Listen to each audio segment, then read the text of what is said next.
মিরপুর শেরেবাংলা স্টেডিয়ামে জিম্বাবুয়ের কাছে 8 উইকেট হেরেছে বাংলাদেশ দল। 9 বল বাকি থাকতেই জয় তুলে নিয়েছে জিম্বাবুয়ে।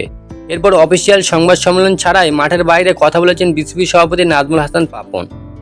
এর বাইরে বড় একটা ঘটনা ঘটেছে হোম অফ ক্রিকেটে অবস্থিত বিসিবি অফিসিয়াল বিল্ডিং এর মধ্যে সভাপতির কক্ষে বোর্ডের উচ্চ পর্যায়ের এক নীতি নির্ধারণী বৈঠকে বসেছিলেন বোর্ডের 10 শীর্ষ কর্তারা।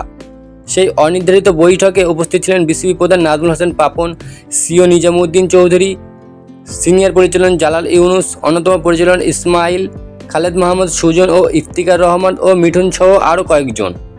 তবে বিসিবি সভাপতি নাজমুল হাসান পাপন এবং বোর্ডের 8-9 জন শীর্ষ পরিচালক বৈঠকে বসেছিলেন একজন সিনিয়র ক্রিকেটারকে নিয়ে। কিন্তু কে তিনি? আর সেই ক্রিকেটারের নাম হচ্ছে মোহাম্মদুল্লাহ রিয়াদ। কিন্তু হঠাৎ এমন কি হলো যে মোহাম্মদুল্লাহর সাথে বোর্ড নীতি নির্ধারণের বৈঠক করছে? পেস বক্সে চাপা গুঞ্জন। এরই মধ্যে খবর ছড়িয়ে পড়েছে যে নাজমুল হাসান শান্তর ব্যাটিং ফর্ম ভালো যাচ্ছে না।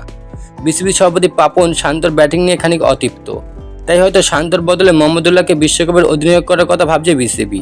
সেজন্য রিয়াদকে ম্যাচ শেষে প্রেসিডেন্ট রুমে ডেকে নিয়ে একান্তে বসা। জানা গেল ব্যাপারটা তা নয়, শান্তর ব্যাটিং ফর্ম নিয়ে কথা হয়নি তা নয়, তবে অধিনায়ক রদবদলের কথা আলোচনা হয়নি। নাম প্রকাশ্যে অনিচ্ছুক দুজন শীর্ষ পরিচালক জাগো নিউজকে জানিয়েছেন না, এই সময় এসে হঠাৎ অধিনায়ক পদে পরিবর্তন করা হবে কেন?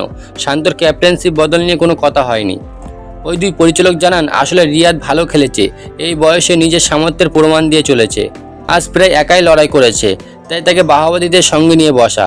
জানা গেছে মোহাম্মদুল্লাহ ব্যাটিংয়ে অকৃষ্ট প্রশংসা করেছেন বোর্ড পরিচালকরা। বিসিবি প্রধান মোহাম্মদুল্লাহকে সাধুবাদ জানিয়েছে এবং এখনই টি-20 ফরম্যাট থেকে সরে দাঁড়ানোর চিন্তা বা ঘোষণা না দেওয়ার কথা বলেছেন। পাশাপাশি অধিনায়ক শান্তকে সহায়তা করার অনুরোধ জানানো হয়েছে মোহাম্মদুল্লাহ রিয়াদকে।